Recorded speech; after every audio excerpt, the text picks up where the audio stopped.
Hello my dear aspirants, మీరు చూస్తున్నారు study now YouTube channel. ముందుగా మా ఛానల్ని సబ్స్క్రైబ్ చేసుకొని లైక్ చేసి షేర్ చేస్తున్న వారందరికీ చాలా చాలా థ్యాంక్ యూ. మా స్టడీ నౌ ఛానల్లో వీడియోస్ కాంపిటేటివ్ ఎగ్జామ్స్కి బాగా యూజ్ అవుతాయి. సో మా ఛానల్ని సబ్స్క్రైబ్ చేసుకోకపోతే తప్పకుండా సబ్స్క్రైబ్ చేసుకోండి. పక్కనే ఉన్న బెల్ ఐకాన్ని యాక్టివేట్ చేసుకోండి. మా ఛానల్ నుంచి నోటిఫికేషన్స్ ముందుగా మీకు వస్తాయి. హలో ఆస్పిరెంట్స్, ఈరోజు మన క్లాస్లో పీరియడ్ ఆఫ్ మహాజనపదాస్ చూద్దాం. ఏన్షియంట్ హిస్టరీ నుంచి third chapter period of mahajanapadas.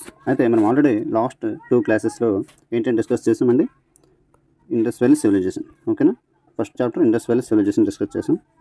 Indus valley civilisation అయితే దాని తర్వాత టైం పీరియడ్ నుంచి 2500 BC నుంచి 1750 BC అని చెప్పుకున్నాం. ఓకేనండి, Indus valley civilization time period 2500 BC నుంచి 1750 BC అని చెప్పుకున్నాం. Next second chapter Vedic culture. ఆర్యన్లో రాక చెప్పుకున్నాం కదా, ఆర్యన్లో రాక సెకండ్ చాప్టర్.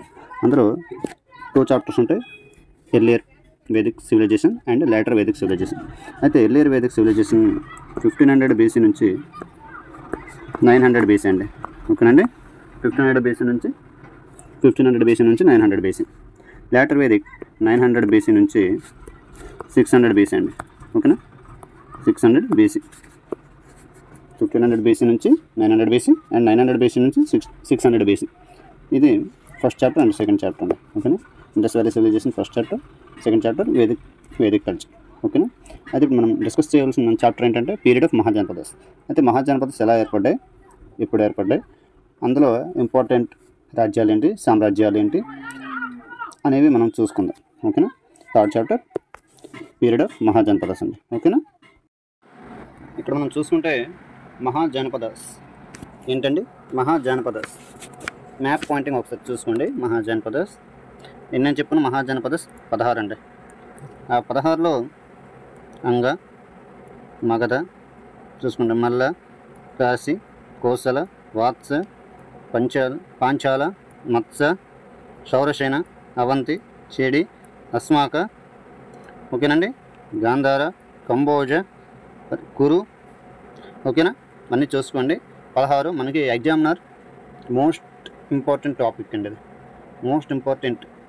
దీని నుంచే ఎగ్జామినర్ ఫేవరెట్ ఏరియా ఏంటంటే మహాజనపదాస్ నుంచి క్యాపిటల్స్ అడుగుతాడండి. రాజధానులు మాత్రం తప్పకుండా అడుగుతాడు. ఈ 16లో ఏదో ఒక బిట్ అయితే కన్ఫామ్గా వస్తుంది. చూసుకోండి, ప్రతిదీ పాయింట్ టు పాయింట్ నోట్ చేసుకోండి. అయితే ఈ మహాజనపదాస్ గురించి చూసుకుంటే మనకి క్రీస్తుపూర్వం 6వ శతాబ్దం ఏంటండి, క్రీస్తుపూర్వం 6వ శతాబ్దం నుంచి రాజకీయ రంగంలో రాచరిక మరియు గణతంత్ర రాజ్యాలుగా ఆవిర్భించాయి. అయితే రాజకీయ రంగంలో అంటే రాజ్యపాలన అవన్నీ చూసుకుంటే గణతంత్ర రాజ్యాలు ఆవిర్భించాయి. ఏంటండి, గణతంత్ర రాజ్యాలు ఆవిర్భించాయి, రాచరిక మరియు గణతంత్ర రాజ్యాలు ఆవిర్భించాయి. ఇవి బుద్ధుని కాలంలో 16 మహాజనపదాలు ఏర్పడ్డాయి. ఎన్నండి, 16 మహాజనపదాలు. ఏ సెంచరీ, 6వ సెంచరీ, 6th సెంచరీ అండి. 6వ శతాబ్దం 16 మహాజనపదాలు ఏర్పడ్డాయి.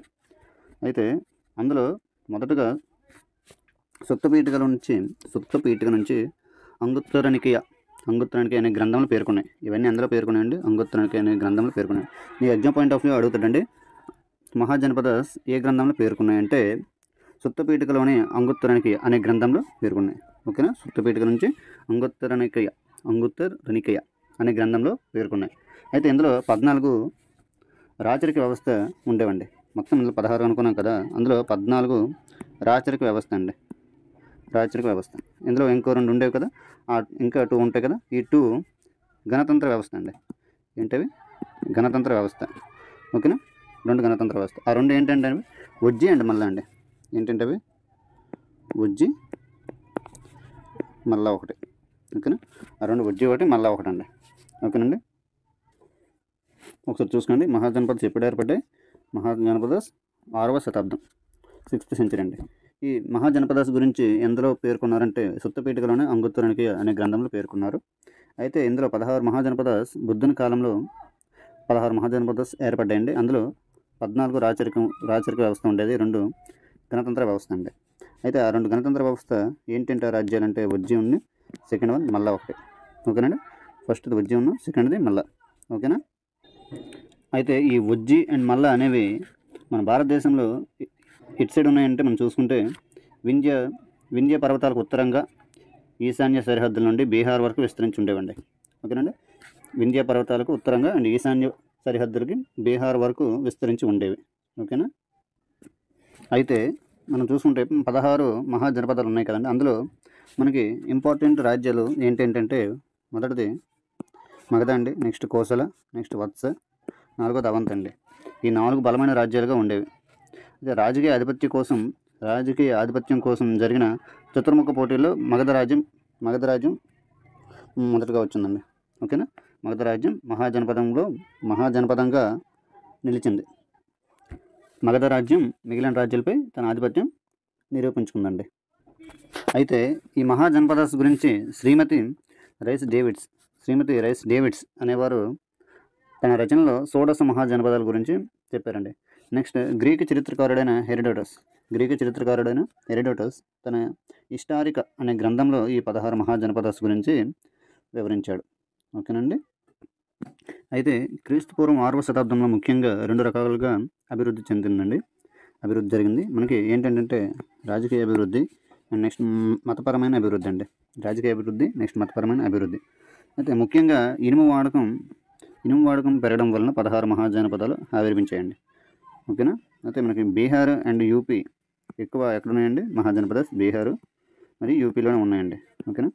అయితే అక్కడ మనకి చూసుకుంటే కనుక అయితే గంగా, యమున, సరస్వతి అనే రివర్స్ యూపీ అండ్ బీహార్ ఏరియాలో మనకి ఎక్కువ సెడిమెంటరీ మెటీరియల్స్ అనేవి విడిచిపెట్టేవండి. దానివల్ల అందులో వచ్చే ఇనుముని ఆధారంగా చేసుకొని అభివృద్ధి జరగడం జరిగింది. ఓకేనండి. ఇనుమును చూసుకొని ముఖ్యంగా ఇనుము వాడకం పెరగడం వలన ఈ 16 మహాజనపదాలు అనేవి ఆవిర్భించాయి. ఓకేనా. అయితే ఈ రాజ్యాల యొక్క ముఖ్య ధ్యేయం ఏంటంటే ఏకఛత్రాధిపత్యం స్థాపన. Establishment of monopoly. ఓకేనా. ఏకఛత్రాధిపత్యం అంటే ఎవరో ఒక రాజ్యమే ఉండాలి ఆధిపత్యంలో. ఓకేనండి, ఎవరో ఒక రాజ్యమే ఉండాలి అనేది వాళ్ళ ధ్యేయం. ఏకఛత్రాధిపత్య స్థాపన, ఎస్టాబ్లిష్మెంట్ ఆఫ్ మోనోపొలీ. అయితే క్రీస్తు పూర్వం 6వ శతాబ్దానికి భారతదేశ చరిత్రలో 2వ పట్టణీకరణ, సెకండ్ అర్బనైజేషన్ చెప్పడం అనేది జరిగిందండి. అయితే ఈ మహాజనపదాస్ మొదటగా మనం చూసుకుంటే ఎలా ఆవిర్భించాయి అనుకుంటే మొదటగా జానాస్ అనేది ఒక ట్రైబ్ అండి. జానాస్ అనేది ఒక ట్రైబ్, తెగకు చెందిన వాళ్ళు పట్టణాలని గ్రామాలని ఇంప్రూవ్ చేసుకుంటూ సిటీస్గా చేశారు. అయితే సిటీస్నే జానపదాస్ అంటాం. అవి ఆ సిటీలు కొన్ని సిటీస్ కలిసి ఉన్నదాన్ని రాజ్యాలుగా చెప్తాం. అవే మహాజనపదాస్ అండి. మహాజనపదాస్ అందులో మనకు ముఖ్యమైనవి 16 ఉన్నాయి. ఆ 16లో మనం 16 ఏంటంటే మనం ఇప్పుడు చూసుకుందాం. ఆ తర్వాత వచ్చేసరికి మనకి ఏ డైనాసిటీ ఇంపార్టెంట్ అనేది ఆ డైనాసిటీ గురించి బ్రీఫ్గా మనం నేర్చుకుందాం. ఓకేనా. ఇందులో మనకి మహాజనపదాస్ నుంచి మనకి ఇంపార్టెంట్ ఏమి ఎగ్జామినర్ అడుగుతాడంటే ఏ ఏరియా నుంచి ఎగ్జామినర్ ఫేవరెట్ ఏరియా ఏంటంటే చూసుకుంటే మనకి మహాజనపదాస్ అండ్ వాటి క్యాపిటల్స్ అంటే మహాజనపదాస్ అండ్ వాటి క్యాపిటల్స్. ఇందులో చూసుకుంటే అంగ క్యాపిటల్ చంప, మగధ గిరివ్రజ, కాశీ వాత్స కౌశాంబి. ఇక్కడ కాశీ ఇది వారణాసి అండి. కాశీ వారణాసి అండి. Okay. Vatsa Kaushambi, Kosala Shravasti, Shaurasena Mathura, Panchala Ahichitra and Kampilya. Next Kuru Indraprastha, Matsya Viratanagaram, Chedi Sotvati and Banda. Chedi Suktimati అండి. అది స్పెల్లింగ్ రాంగ్, అది సుక్తిమతి. సుక్తిమతి అండి. ఎక్కడ ఉంది అది? మధ్యప్రదేశ్. ఓకేనా. సుక్తిమతి ఎక్కడ ఉంది? మధ్యప్రదేశ్. అవంతి ఉజ్జయిని. మనకి బాహుబలి మూవీస్లో చూసుకున్నాం కదా, రాజ్యాలు మహేష్మతి అని. అవి ఇలాంటి స్టోరీస్ నుంచే రాజమౌళి గారు చూసి మనకి మూవీస్గా క్రియేట్ చేసి పెడతారండి. అవంతి, ఉజ్జయిని, మహేష్మతి. గాంధార్, తక్షశిల, కాంబోజ్, పూంచా, అస్మాక, ప్రతిష్టాన ఆర్ పైతాన్. అస్మాక అండ్ బోధన్ అంటారు. పాదన్యపుర కూడా అంటారండి. అస్మాక, బోధన్, పాదన్యపుర. ఓకేనండి. అస్మాక, ప్రతిష్టాన పైతాన్, వజ్జి వైశాలి, మళ్ళా కుషీనగర్ ఏంటండి, మళ్ళా కుషీనగర్. ఇవి ఈ 16 నేర్చుకోవాలంటే తప్పకుండా నేర్చుకోవాలండి. పక్కా ఈ 16 నుంచి మీకు మహాజనపదాస్ నుంచి బిట్ అడిగినట్లయితే ఈ 16 నుంచి పక్కా ఒక క్వశ్చన్ వస్తుందండి. ఓకేనా? అది అయితే ఈ మహాజనపదాస్ అనేవి మనం సరిహద్దులు చూసుకుంటే నార్త్ నుంచి ఉత్తరం నుంచి కాంబోజా ఉంటుందండి, ఉత్తరం నుంచి కాంబోజా, సౌత్ నుంచి దక్షిణం నుంచి అస్మాక, అండ్ తూర్పు ఈస్ట్కి వచ్చేసరికి అంగ, అండ్ వెస్ట్ ఏంటండి పశ్చిమానికి వచ్చేసరికి అవంతి ఉంటుంది. ఓకేనండి? ఒకసారి ఈ సరిహద్దులు అనేవి చూసుకోండి. అయితే ఈ 16 మహాజనపదాస్లో మనకి ఆధిపత్యం సాధించింది ఏకఛత్రాధిపత్యం. మనం చెప్పుకున్నాం కదా, ఎస్టాబ్లిష్మెంట్ ఆఫ్ మోనోపలి, ఏకఛత్రాధిపత్యం. ఏకఛత్రాధిపత్య స్థాపన ఏంటండి, 16 రాజ్యాలు పోటీపడి అందులో మగధ రాజ్యం విజయం సాధించిందండి. ఏంటది? మగధ రాజ్యం. ఇందులో మనకి మెయిన్ డిస్కస్ చేయవలసింది మగధ రాజ్యం గురించి అండి. ఓకేనా? క్రీస్తు పూర్వం 6వ శతాబ్దం నుంచి 4వ శతాబ్దం వరకు మౌర్య సామ్రాజ్యం ఏర్పడే వరకు మగధను 4 రాజవంశాలు పాలిస్తాయండి. ఏంటంటే అవి 4 రాజవంశాలు పాలిస్తాయి.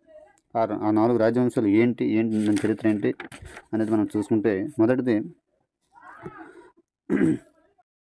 అయితే మనం ఆల్రెడీ చెప్పుకున్నాం కదా, ఏకఛత్రాధిపత్యంలో మగధ సామ్రాజ్యం ఏంటండి, ఏకఛత్రాధిపత్యంలో మగధ సామ్రాజ్యాన్ని 4 వంశాలు పాలించాయి, రాజవంశాలు 4 రాజవంశాలు పాలించాయి. అందులో మొదటిది ఏంటండి, బృహద్రథ,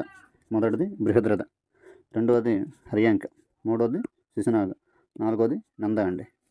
ఓకేనా? ఏంటండి, బృహద్రథ, హర్యాంక, శిశునాగ, నంద, BHSN. చూడండి, బృహద్రథ, హర్యాంక, శిశునాగ, నంద. ఓకేనండి?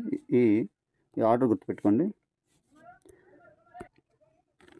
అయితే ఇతిహాసాల ప్రకారం మగధను పరిపాలించిన మొదటి రాజవంశం ఏంటండి, బృహద్రథ.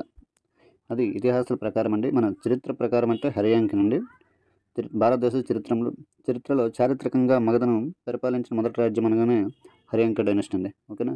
అయితే ఇతిహాసాల ప్రకారం మగధను పరిపాలించిన మొదటి రాజవంశం ఏంటంటే బృహద్రథ.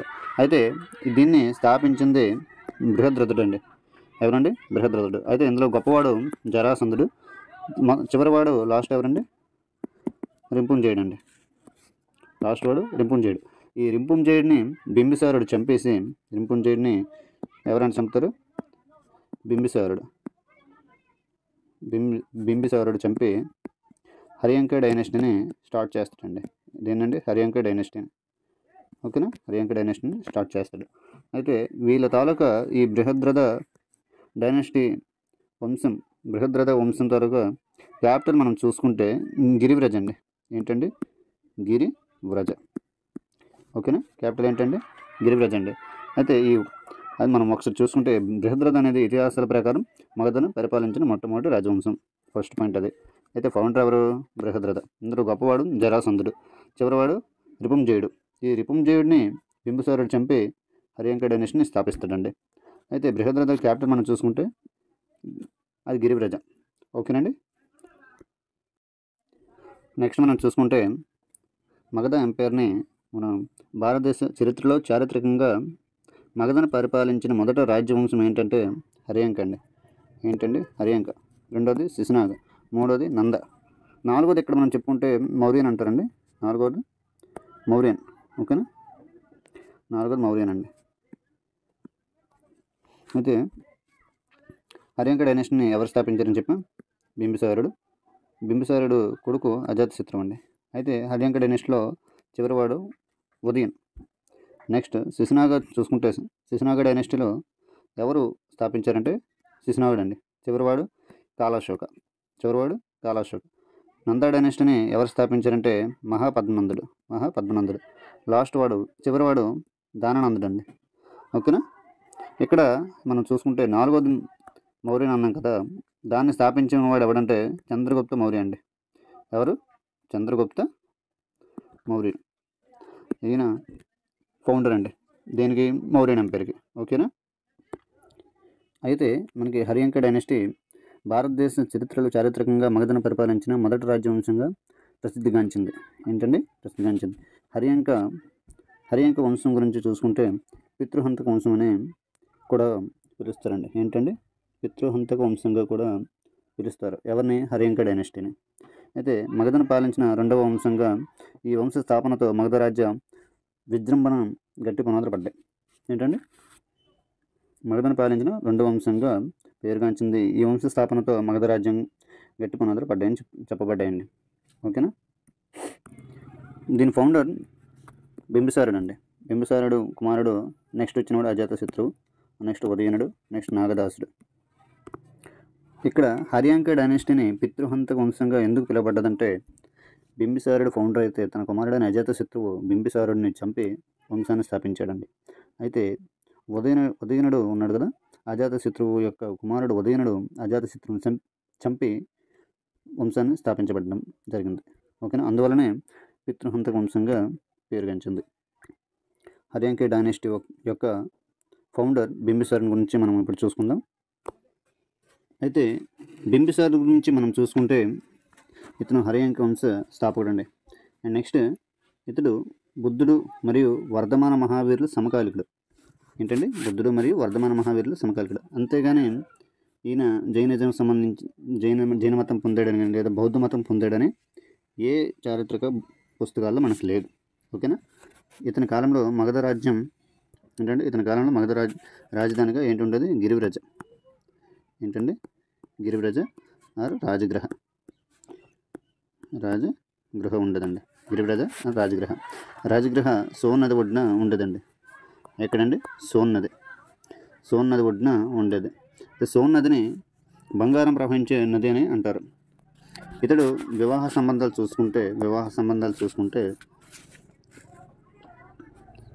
సంబంధాలు కోశల రాకుమార్తె అయిన కోశల దేవిని వివాహం ఆడాడండి. ఎవరండి? కోశల రాకుమార్తె అయిన కోశల దేవిని వివాహం ఆడాడు. అయితే సంవత్సరానికి 1,00,000 సువర్ణాలు ఆదాయం వచ్చే కాశీని కట్నంగా పొందాడండి. ఓకేనా? మొదటి భార్య పేరు కోశలదేవి. నెక్స్ట్ రెండో భార్య లిచ్చవ కుమార్తె అయిన చెల్లెనకు వివాహం చేసుకున్నాడండి. ఎవరండి? చెల్లెన వివాహం చేసుకున్నాడు. అయితే ఇతని మధ్య పంజాబ్లోని మద్ర రాజ్య కుమార్తె అయిన కేమను కూడా వివాహం చేసుకున్నాడు. ఎవరండి? నెక్స్ట్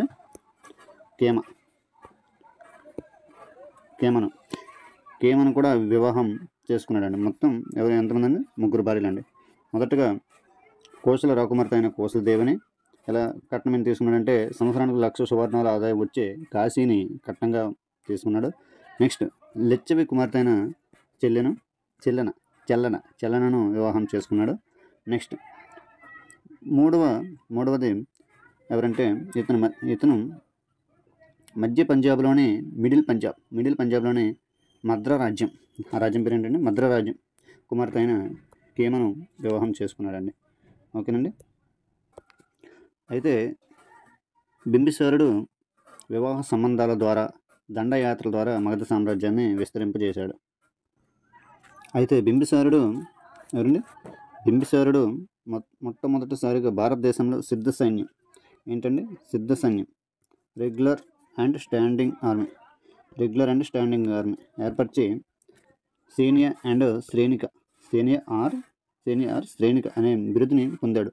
ఇతడు అంగరాజ్యం జయించి తన సామ్రాజ్యంలో కలుపుకొని అక్కడ రాజప్రతినిధిగా తన కుమారుడైన అజాతశత్రువుని నియమించాడు. ఎవరు? అజాతశత్రువుని నియమించాడండి. అయితే గాంధార రాజు అయిన పుక్కుసత్తి ఒక ఉత్తరం రాయబారిని పంపి సంధి చేసుకున్నాడు. గాంధార రాజు ఎవరండి? పుక్కుసత్తి అండి. గాంధార రాజు పుక్కుసత్తికి ఒక ఉత్తరం అండ్ రాయబారిని పంపి సంధి చేసుకున్నాడండి. అయితే ఇతను భారతదేశంలో మొట్టమొదటి బౌద్ధ మతాన్ని స్వీకరించిన రాజు అండి. ఏ మతం అండి? బుద్ధిజం. ఏంటండి అది? బుద్ధిజం అండి. బుద్ధిజం స్వీకరించిన రాజు ఎవరండి? బింబిసారుడు.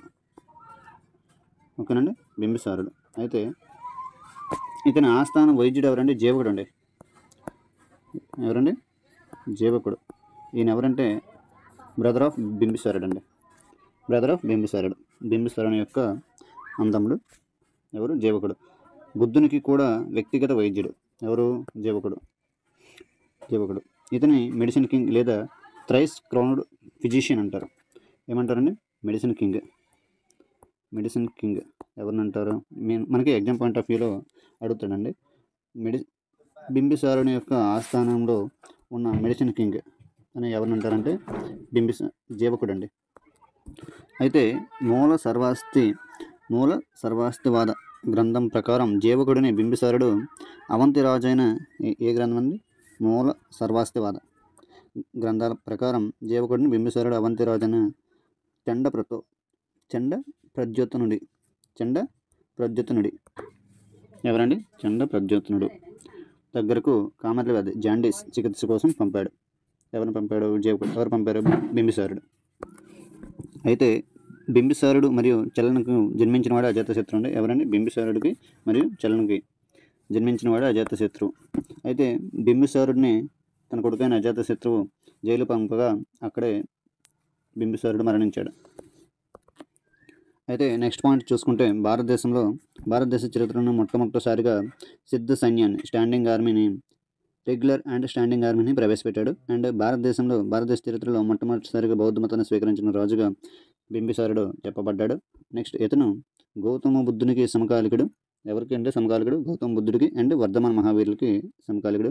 ఇతడు బౌద్ధ మత సంఘానికి మేలువనం ఏంటంటే అది మేలువనం అనే ప్రాంతాన్ని దానంగా ఇవ్వడం జరిగిందండి. ఎవరికి? బౌద్ధ మత సంఘానికి మేలువనం అనే ప్రాంతాన్ని దానంగా ఇవ్వడం జరిగింది. అయితే మనం అజాతశత్రు గురించి చూసుకుంటే హరియంక వంశంలో గొప్పవాడిగా పేరుగాంచాడు. ఇతడు తన ప్రధాన సేనాని అయిన వత్సక సహాయంతో గణరాజ్య సమితి యుద్ధంలో 16 సంవత్సరాలు పోరాడి విజయం సాధించడం జరిగింది. బౌద్ధ వాజ్ఞాయం ప్రకారం ఇతను తన తండ్రి అయిన బింబిసారుడిని చంపి అధికారంలోకి వచ్చాడు. అనగా ఇతను భారతదేశంలో మొట్టమొదటి పితృహంతకుడు. మనకి ఎగ్జామ్ పాయింట్ ఆఫ్ వ్యూలో చాలా చాలా ఇంపార్టెంట్. పితృహంతకుడు ఎవరండి? ఎవరు? అజాతశత్రువు అండి. పితృహంతకుడు అజాతశత్రువు. ఎవరిని చంపాడు? బింబిసారుడు. ఓకేనండి. బింబిసారుడిని చంపి పితృహంతకుడుగా మారాడండి. ఇతన్ని కునిక అని పిలిచేవారు. ఏంటండి? కునిక అని పిలిచేవారు. ఎవరిని? అజాతశత్రువుని. ఇతను కూడా గౌతమ బుద్ధుడు మహావీరుని సమకాలికుడు. అయితే కోసల, కాశీ, వైశాలి రాజ్యాలని జయించాడు. కోసల రాజు ప్రసన్నజిత్. ఎవరండి? కోసల రాజు అయిన ప్రసన్నజిత్తు కుమార్తె అయిన వజీరాను వివాహం చేసుకున్నాడు. లిచ్చవిలిపై విజయాన్ని సాధించడంలో ఇతని మంత్రులైన వత్సకర, సునీద ప్రధాన పాత్ర పోషించారు. అజాతశత్రువు మొదటి బుద్ధుని యొక్క ఖజినైన దేవదత్తుడి ప్రోద్బలంతో ఒక్కసారి బుద్ధునిపై దాడి చేశాడు. అనంతరం క్షమించమని అడిగినట్లు లిఖిత ఆధారాలు ఉన్నాయి. ఏంటండి? అజాతశత్రువు మొదట బుద్ధుని యొక్క ఖజినైన దేవదత్తుడి ప్రోద్బలంతో ఒక్కసారి బుద్ధునిపై దాడి చేశాడు. అనంతరం అయితే నెక్స్ట్ ఏం జరిగిందంటే క్షమించమని అడిగినట్లు లిఖిత ఆధారాలు మనకి ఉన్నాయండి. అజాతశత్రువు మహాశిలకంటక ఏంటంటే మహాశిలకంటక అండ్ రథముసలం ఏంటంటే మహాశిలకంటక, రథముసలం అనే నూతన యుద్ధ పరికరాలను ఉపయోగించాడు. మహాశిలకంటకం అనేది ఏంటంటే శత్రువులపై బరువైన రాళ్ళను విసిరే యంత్రం. Engine for ejecting big stones. మనం బాహుబలి పార్ట్ 1లో చూసాం కదా, పెద్ద పెద్ద రాళ్ళు విసురుతుంటుంది. ఆ మిషన్ని మహాశిలకంటక అంటారు. నెక్స్ట్ ఏంటంటే రథముసలం అనేది రథచక్రాలను కట్టిన ఇనుప దూలం అనే ఆయుధం అండి. ఇది బాహుబలి పార్ట్ 2లో రానా యూజ్ చేస్తారు కదండి, అదే రథముసలం. ఓకేనా. ఇప్పుడు నెక్స్ట్ చూసుకుంటే ఇతడు గంగానది సమీపంలో సోన్ నది ఒడ్డున పాటలీపుత్ర నగరాన్ని నిర్మించాడు. వైశాలి నగరానికి చెందిన అమ్రపాలిని ప్రేమించాడు. ఎవరిని ప్రేమించాడండి? అమ్రపాలిని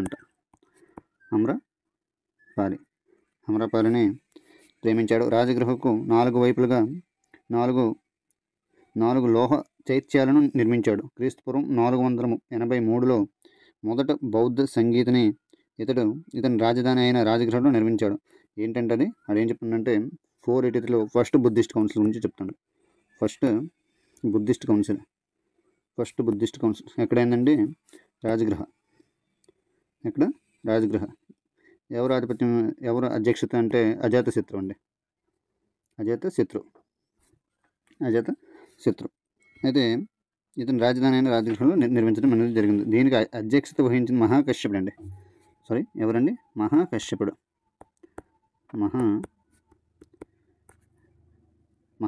అండి. ఎవరంటే మహాకశ్యపుడు.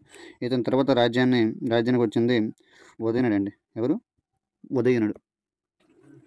అయితే అజాతశత్రు గురించి చూసుకుంటే ఇతడు గంగానది సమీపంలో సోన్ నది ఒడ్డున పాటలీపుత్ర నగరాన్ని నిర్మించాడు.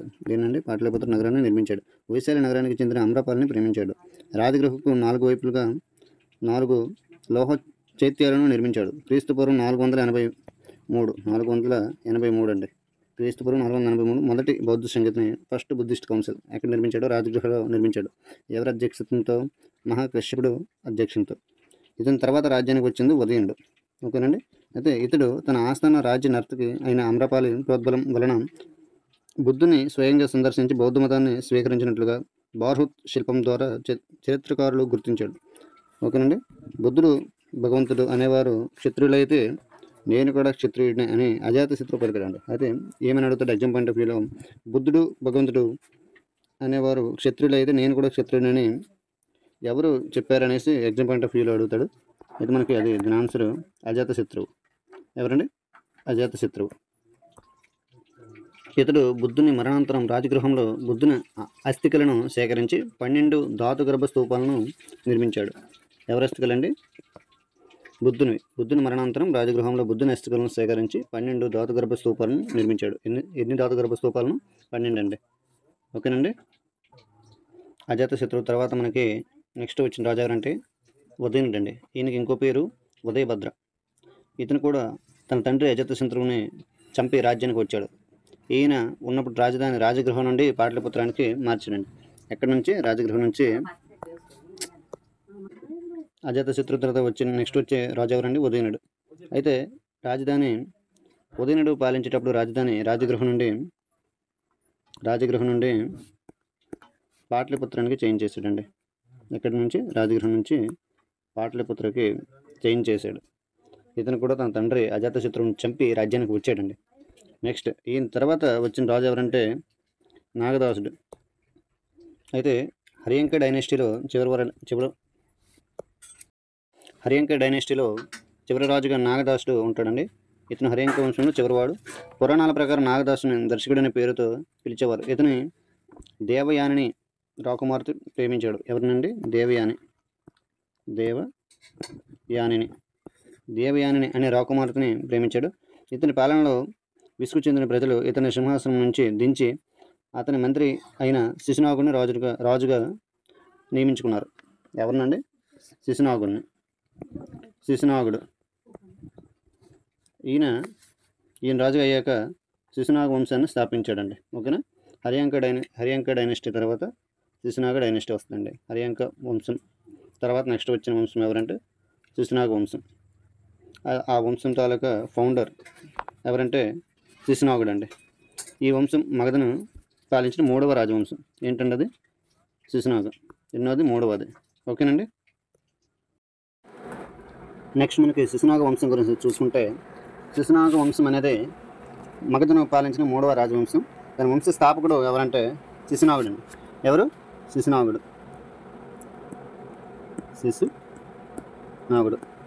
ఓకేనా? అయితే తన రాజధాని పాటలీపుత్రం నుంచి రాజగృహంకు మార్చాడు. ఎక్కడి నుంచి? పాటలీపుత్రం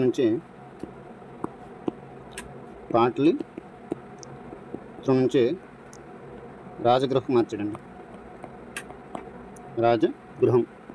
ఓకేనా? శిశునాగుడు పాటలీపుత్రం నుంచి రాజగృహంకి రాజధాని మార్చాడు. ఇతను 1/2 శతాబ్ద కాలం పాటు మగధ సామ్రాజ్యాన్ని పాలించాడు. 1/2 శతాబ్దం అంటే 50 సంవత్సరాలండి. ఓకేనా? ఇతను నందవర్ధన లేదా అవంతివర్ధన అనే అవంతి రాజును చంపాడు. మరియు వత్స, అవంతి రాజ్యాలను జయించి మగధలో విలీనం చేసుకున్నాడండి. ఏ రాజ్యాలని మగధలో విలీనం చేసుకున్నాడంటే వత్స మరియు అవంతి రాజ్యాలను విలీనం చేసుకున్నాడండి. ఇతని తర్వాత వచ్చిన రాజు కాలాశోకుడు అండి. ఎవరండి? కాలాశోకుడు. కాలశోకుడు. ఇతని తర్వాత వచ్చిన రాజు ఎవరంటే కాలశోకుడు. శిశునాగుని తర్వాత రాజ్యానికి వచ్చింది కాలశోకుడు. ఇతని శిశునాగుని వంశంలో గొప్పవాడండి. ఎవరు? కాలశోకుడు. ఇతనిని పురాణాలలో కాకవర్ణుడిగా పేర్కొన్నారు. ఎలా అండి? కాకవర్ణుడు. ఇతడిని గ్రీకు గ్రంథాలు అగ్రమిష్, కర్టియస్ పేర్లతో పేర్కొన్నాయి. ఇతను క్రీస్తు శకం 383వ సంవత్సరంలో రెండవ బౌద్ధ సంగీతిని షబాకామి అధ్యక్షత వైశాలిలో నిర్వహించాడండి. Second Buddhist council. ఏంటండి? Second Buddhist council. ఎవరి అధ్యక్షత అండి? సబాకామి. సబాకామి అధ్యక్షతతో ఎక్కడ నిర్వహించాడంటే వైశాలిలో. అంటే ఎక్కడండి? వైశాలిలో. ఓకేనా? ఇతన్ని మహాపద్మనందుడు చంపి మగధలో నందవంశాన్ని స్థాపించాడు. ఎవరు చంపారండి ఇతన్ని? కాలశోకుని మహాపద్మనందుడు. ఎవరండి?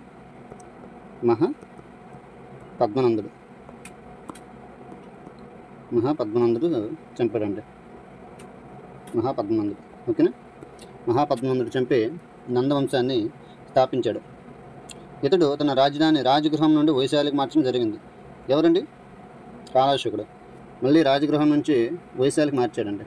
రాజగృహం నుంచి వైశాలికి రాజధాని అనేది చేంజ్ చేయడం జరిగింది. ఎవరు? కాలశోకుడు. అయితే ఇక్కడితో శిశునాగ వంశం అనేది అంతమైంది. కాలశోకుడిని మహాపద్మనందుడు చంపి నందవంశాన్ని స్థాపించాడు. ఓకేనా? నెక్స్ట్ మనకి నందవంశం అండి. నందవంశం భారతదేశ చరిత్రలో మొదటిసారిగా మగధ సామ్రాజ్యపు సింహాసనాన్ని అధిష్ఠించిన తొలి శూద్రవంశం అండి. ఎవరండి?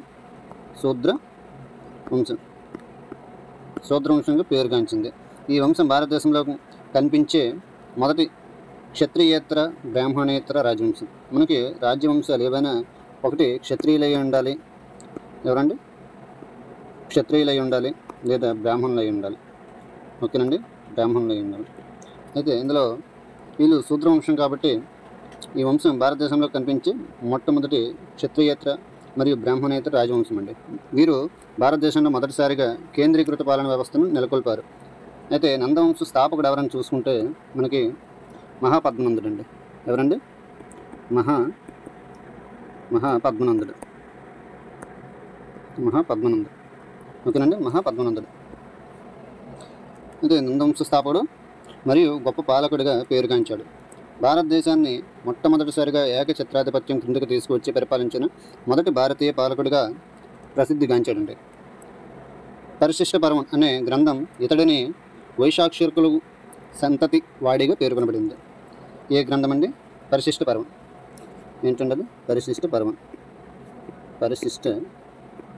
అండి. ఓకేనా? పరిశిష్ట పర్వం.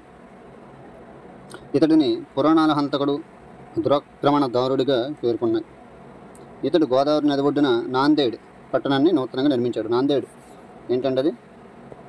నాందేడ్ ఎక్కడ ఉంది? అది మహారాష్ట్ర ఉంది. ఇక్కడ మహారాష్ట్రలో ఉంది నాందేడ్ అనేది.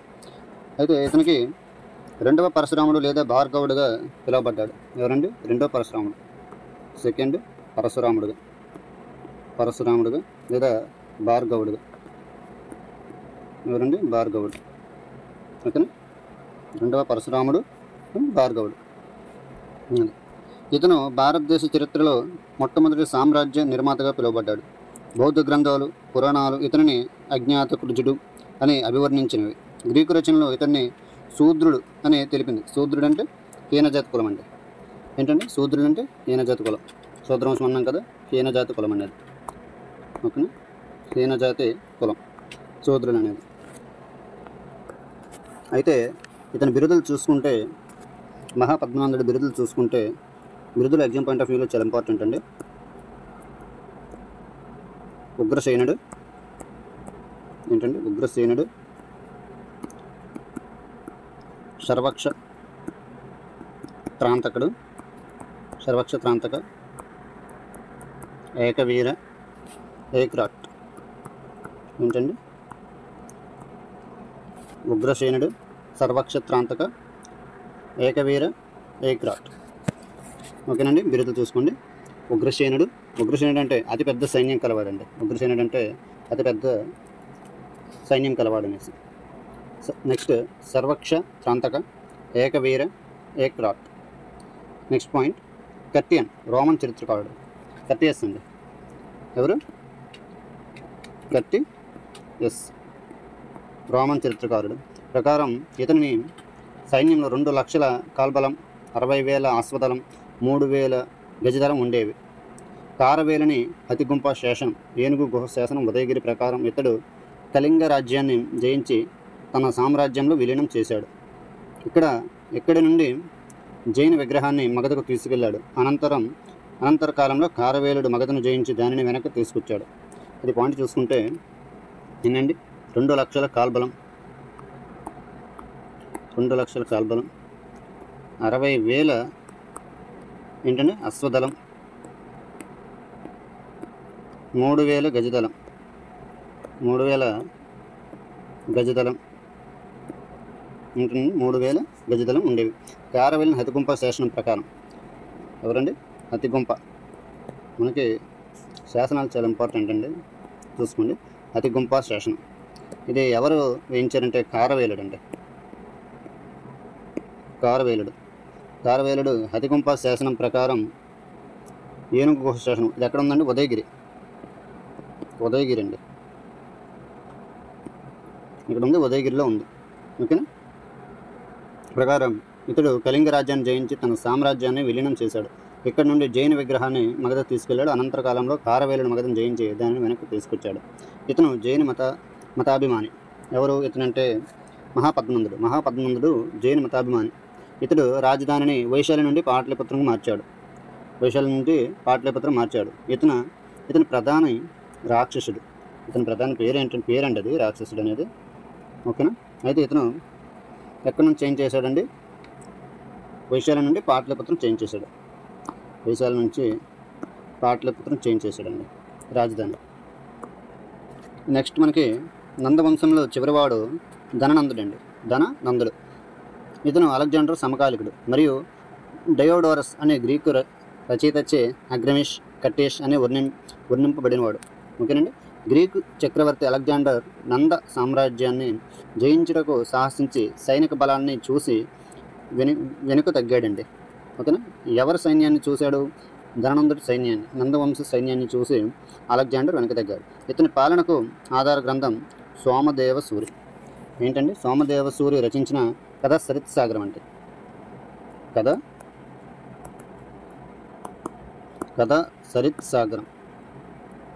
సరిత్సాగరం ఎవరు రచించారు? సోమదేవసూరి. ఓకేనా? సోమదేవసూరి కథా సరిత్సాగరం రచించినాడండి. ఇతని పాలనకు ఆధార గ్రంథం సోమదేవసూరి రచించిన కథా సరిత్సాగరం. మరియు విశాఖదత్తుని ముద్ర రాక్షసం.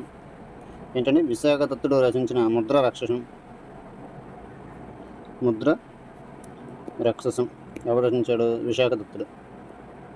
విశాఖదత్త. ఓకేనా? నెక్స్ట్ కౌటిల్యుడు యొక్క అర్థశాస్త్రం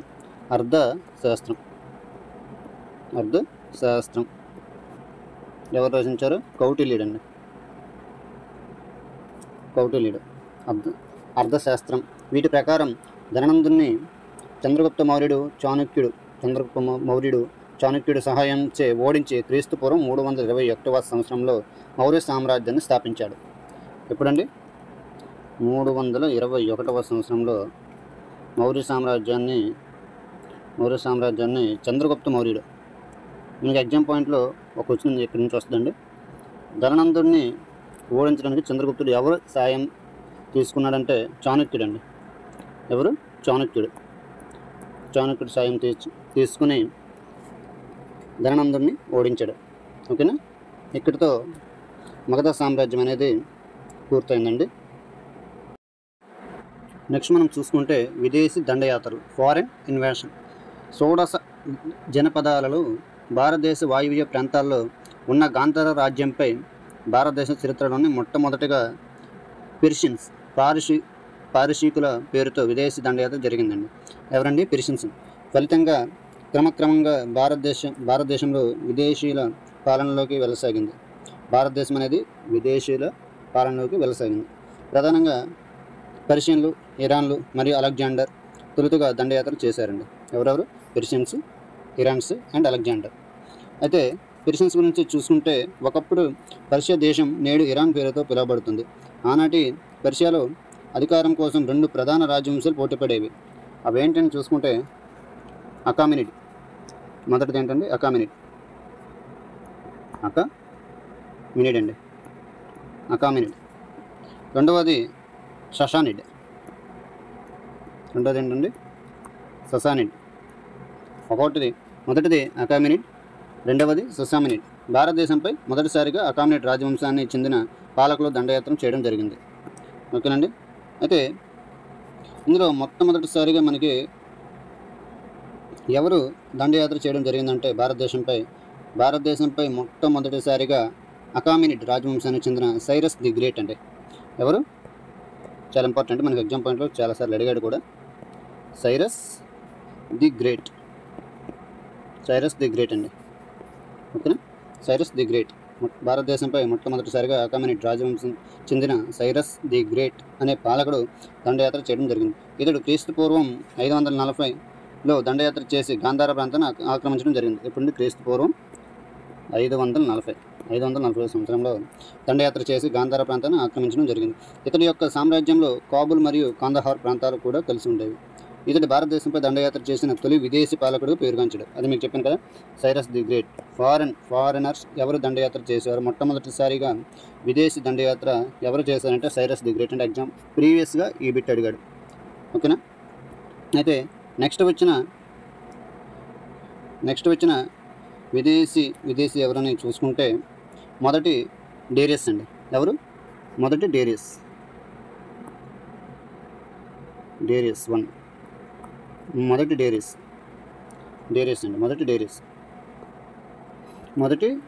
అండి. ఇతడు సైరస్ ది గ్రేట్ అని చెప్పుకున్నాం కదా, సైరస్ ది గ్రేట్ యొక్క కుమారుడు. ఇతడు క్రీస్తుపూర్వం 516లో భారత వాయువ్య ప్రాంతాన్ని ఆక్రమించడం జరిగింది. ఇప్పుడు పంజాబ్, సింధు ప్రాంతాలను ఆక్రమించిన తన అకామినిడ్ సామ్రాజ్యంపై 20వ సాత్రపిగా అంటే రాష్ట్రాలుగా ఇతడు పంజాబ్, సింధు ప్రాంతాలను ఆక్రమించిన తన అకామినిడ్ సామ్రాజ్యంలో 20వ రాష్ట్రంగా చేర్చడం జరిగింది. ఇతను పారశిక రాజుల్లో గొప్పవాడు అండి, పెర్షియన్ రాజుల్లో గొప్పవాడు. ఈయన తన రాజ్యాన్ని ప్రస్తుత ఉత్తరప్రదేశ్ వరకు వ్యాప్తి చేశాడు. చరిత్ర పితామహుడైన హెరోడోటస్ తన గ్రంథమైన ది హిస్టరీస్లో గాంధార ప్రాంతాన్ని అకామినిడ్ సామ్రాజ్యంపై 20వ రాష్ట్రంగా పేర్కొన్నాడు. ఎవరండి? హెరోడోటస్. తన గ్రంథం ఏంటి? The histories. ఎవరండి? హెరోడోటస్.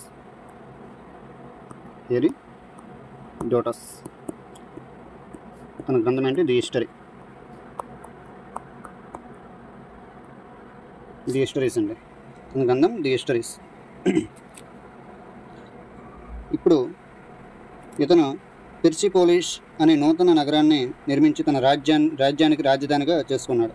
పెర్సిపోలిస్ ఏంటి? తన రాజ్యానికి రాజధానిగా చేసుకున్నాడు. ఏంటది? పెర్సిపోలిస్. ఓకేనండి, పెర్సిపోలిస్. ఇతడు స్కైలాక్స్ అనే నావికుడిని ప్రోత్సహించి ఈజిప్ట్ నుండి సింధు ముఖద్వారం వరకు సముద్ర మార్గాన్ని కనిపెట్టి ప్రయత్నం చేయడం జరిగింది. ఎవరంటే అతని పేరు? స్కైలాక్స్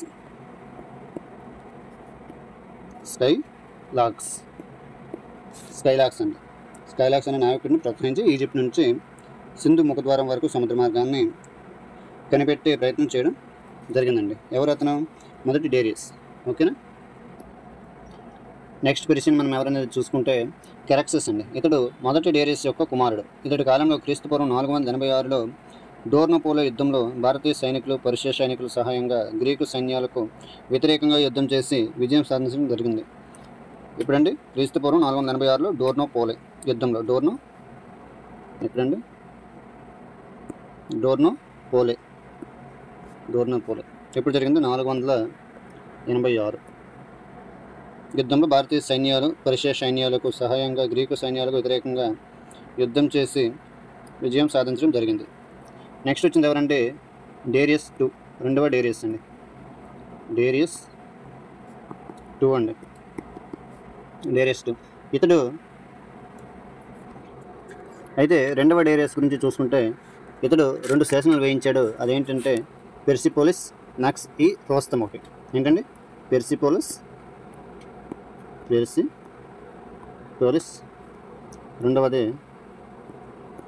నెక్స్ట్ ఈ రోస్తోమ్. ఓకేనా, పెర్సిపోలిస్ అండ్ నెక్స్ట్ ఈ రోస్తోమ్. పై 2 శాసనాల ద్వారా చరిత్రకారులు పారిషిక చక్రవర్తుల విజయాలు మరియు సామ్రాజ్యపు సరిహద్దుల గురించి తెలుసుకోవడం జరిగింది. అయితే ఇతని తర్వాత నెక్స్ట్ వచ్చింది ఎవరంటే మూడవ డేరియస్ అండి. ఎవరండి? మూడవ డేరియస్ 3.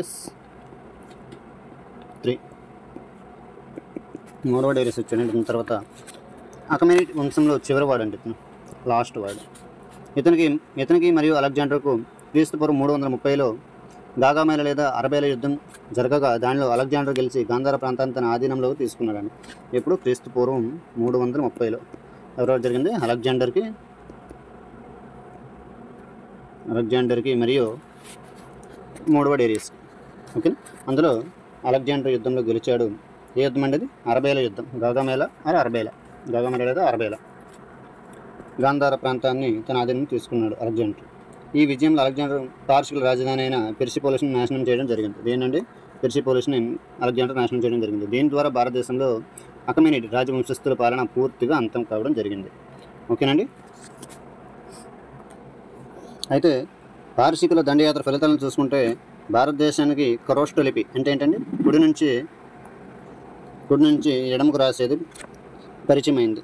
సింధు ప్రాంత హిందువుగా పిలువబడి హిందుస్థాన్ అయింది. వీరి రాజధాని అయిన పెర్సిపోలిస్ను పాటలీపుత్ర నిర్మాణంలో కొన్ని మార్పులు చోటు చేసుకోబడ్డాయి. ఏంటంటే వీరి రాజధాని అయిన పెర్సిపోలిస్ను పోలిన పాటలీపుత్ర నిర్మాణంలో కొన్ని మార్పులు చోటు చేసుకోబడ్డాయి.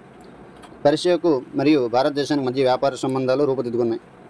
వీరి దండయాత్రల వలన భారతదేశంలో శాసనాలు రాసి వేసే సాంప్రదాయం ప్రారంభమైందండి. ఏంటంటే హిందుస్థాన్ అని పిలువబడింది. సింధు ప్రాంతాన్ని హిందుస్థాన్ అని పిలువబడిందండి. నెక్స్ట్ వీరి రాజధాని అయిన పెర్సిపోలిస్ను పోలిన పాటలీపుత్ర నిర్మాణంలో కొన్ని మార్పులు చోటు చేసుకున్నాయి. పర్షియాకు మరియు భారతదేశానికి మధ్య వ్యాపార సంబంధాలు రూపుదిద్దుకున్నాయి. ఏంటంటే వ్యాపార సంబంధాలు రూపుదిద్దుకున్నాయి. వీరి దండయాత్రల వలన భారతదేశంలో శాసనాలు రాసివేసే సాంప్రదాయం ప్రారంభమైంది. ఏంటంటే శాసనాలు రాసివేసే సాంప్రదాయాలు మొదలయ్యాయి. అయితే పెర్షియన్స్ తర్వాత గ్రీకుల దండయాత్ర గురించి చూసుకుందాం. నెక్స్ట్ మనం అలెగ్జాండర్ గురించి చూసుకుంటే గ్రీకుల దండయాత్ర గురించి చూసుకుంటే ఇతని జననం పెల్లా మసిడోనియా అనే ప్రాంతంలో జన్మించాడు. క్రీస్తుపూర్వం 356వ సంవత్సరం. ఈయన తండ్రి ఫిలిప్ అండి. ఎవరు? Father Philip. మదర్ ఎవరండి? ఒలింపియాస్. ఎవరండి? ఒలింపియాస్. తాత్విక గురువు ఎవరంటే అరిస్టాటిల్ అండి. మనకు అరిస్టాటిల్ ఎవరు? రాజనీతి శాస్త్ర పితామహుడు. ఈయన గ్రీకు దేశస్థుడండి. ఓకేనా? అరిస్టాటిల్ గురువు. ఈయన రాజ్యం ఏదంటే అర్గీడ్ అండి. ఏంటది? అర్గీడ్.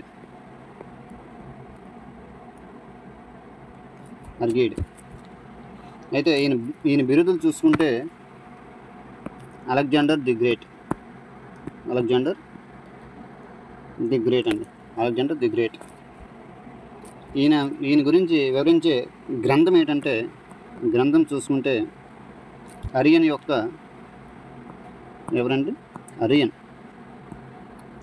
యొక్క ది ఎనాబేసిస్ ఆఫ్ అలెగ్జాండర్.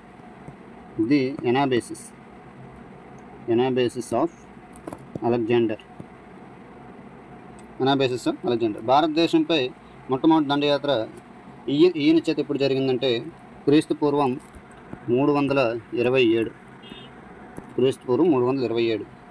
ఈయన వాడే గుర్రం పేరు ఏంటంటే బ్యూసెఫాలిస్. ఏంటండి?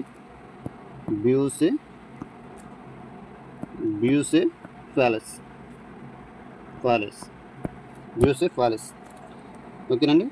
అయితే ఈయన మరణం గురించి మనం ఒకసారి చూసుకుంటే బాగ్దాద్ దగ్గర క్రీస్తుపూర్వం 323లో 32వ సంవత్సరంలో మరణించాడండి. అక్కడ బాగ్దాద్ దగ్గర బాబిలోనియా బాగ్దాద్ దగ్గర క్రీస్తుపూర్వం 323లో మరణించడం జరిగింది.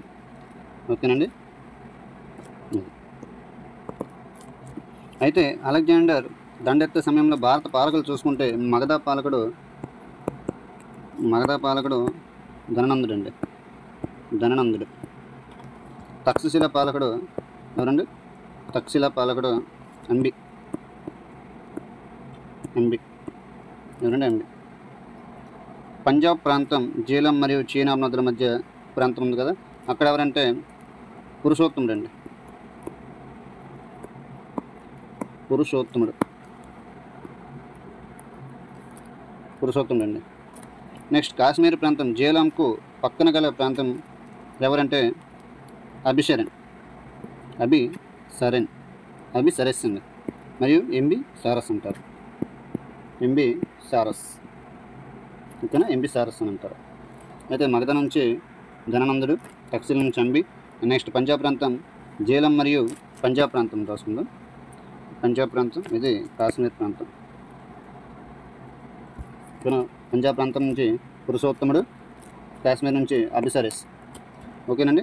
అయితే అలెగ్జాండర్ భారతదేశంపై దండయాత్ర చేపట్టే సమయంలో భారత్ నిరంతర యుద్ధాలతో చిన్న చిన్న రాజ్యాలుగా విభజింపబడి రాజకీయ అస్థిరతను కలిగి ఉండేది.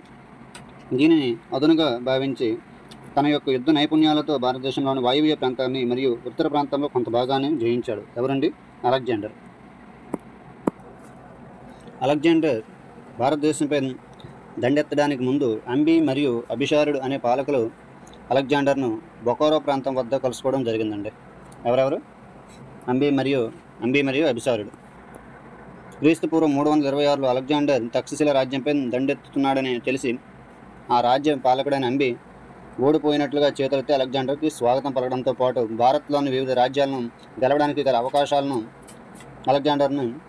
అలెగ్జాండర్కు వివరించాడు. కావున భారతదేశ చరిత్రలోని మొట్టమొదటి ద్రోహిగా అంబిని గ్రీకు భాషలో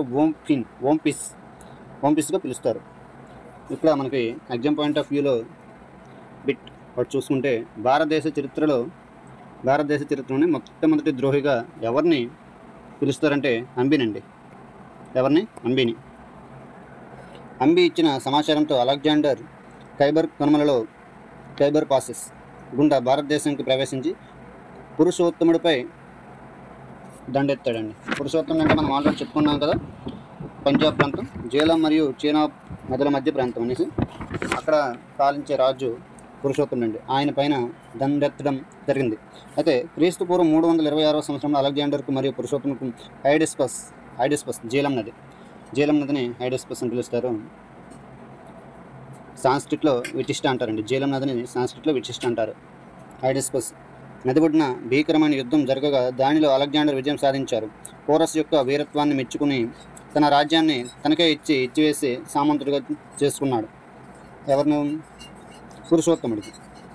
అలెగ్జాండర్ తన మొత్తం వాయువ్య భారత దండయాత్రలో భాగంగా 19 నెలలు 327 నుంచి ఎన్ని నెలలు అండి? 19 మంత్స్.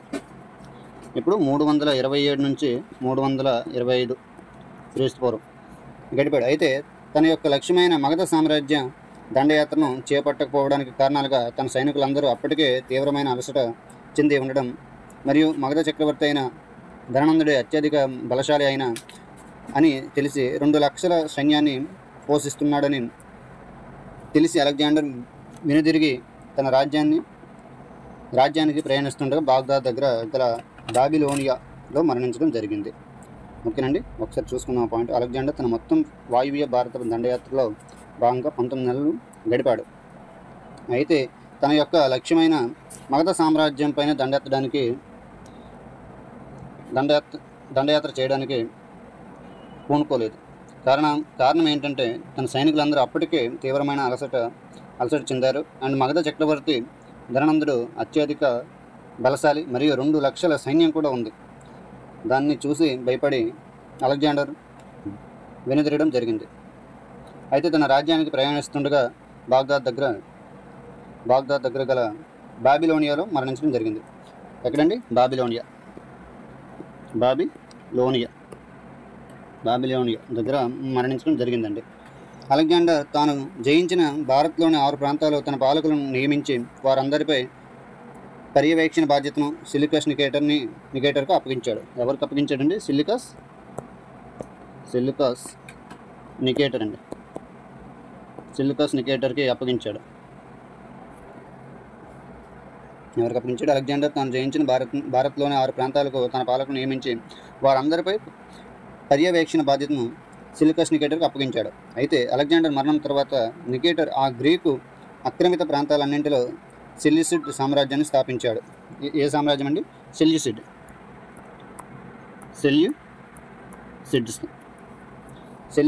సామ్రాజ్యాన్ని స్థాపించాడు. అలెగ్జాండర్ భారతదేశాన్ని అద్భుతమైన భూమిగా వర్ణించాడు.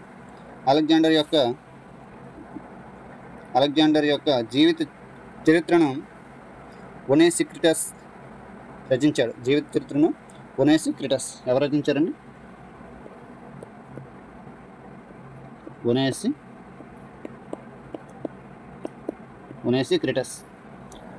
ఒనేసిక్రిటస్ అనే అతను రచించాడండి. ఓకేనా? అలెగ్జాండర్ యొక్క సైనిక విజయాలకు నియర్కస్ వివరించాడు. భారతదేశంలో అలెగ్జాండర్ తన ప్రతినిధిగా ఫిలిప్పన్ను నియమించాడు. సింధు నది జలాలపై పరిశోధన చేసిన అలెగ్జాండర్ నౌకాధికారి నియార్కస్. ఎవరండి? నియార్కస్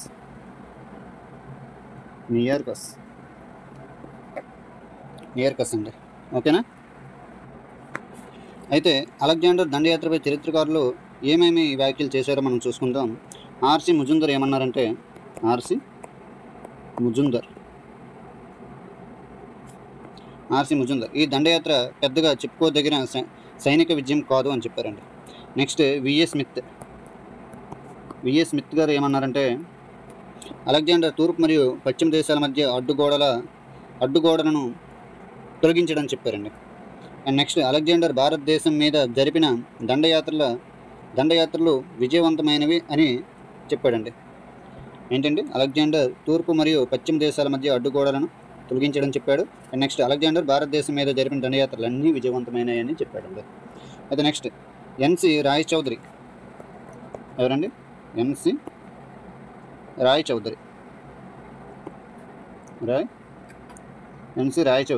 ఏమని చెప్పాడండి ఎన్సి రాయ్ చౌదరి?